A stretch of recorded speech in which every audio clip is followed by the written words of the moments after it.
Hey guys, కొత్తిమీర వంకాయ పచ్చడికి వంకాయకి ఆయిల్ రాసి ఇలా డైరెక్ట్గా ఫ్రై చేసేసుకోవాలన్నమాట. చేసుకుని పక్కన పెట్టుకోండి. తర్వాత ప్యాన్లో 1 స్పూన్ పల్లీలు, 2 స్పూన్స్ శనగపప్పు, 2 స్పూన్స్ మినపప్పు, హాఫ్ స్పూన్ ఆవాలు వేసుకొని ఫ్రై చేసుకోండి.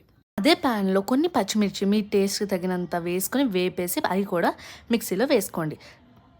సో మిక్సీలో రోస్ట్ చేసిన పచ్చిమిర్చి, కొంచెం చింతపండు, జీలకర్ర హాఫ్ స్పూన్ అండ్ 7 వెల్లుల్లిపాయలు, ఉప్పు వేసుకుని బాగా గ్రైండ్ చేసి మెత్తగా గ్రైండ్ అవ్వాలన్నమాట.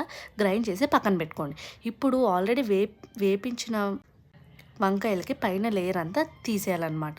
మొత్తం ఆ బ్లాక్ కలర్ లేయర్ అంతా పీల్ చేసి పక్కన పెట్టుకోండి. ప్యాన్లో కొత్తిమీర వేసి ఫ్రై చేయండి కొద్దిసేపు. తర్వాత ఈ వంకాయ వేసి మంచిగా రోస్ట్ చేసి ఆల్రెడీ ఆడిన పచ్చడిలో ఇది కూడా యాడ్ చేసి మొత్తం పేస్ట్ చేసుకోండి. మన పచ్చడి రెడీ.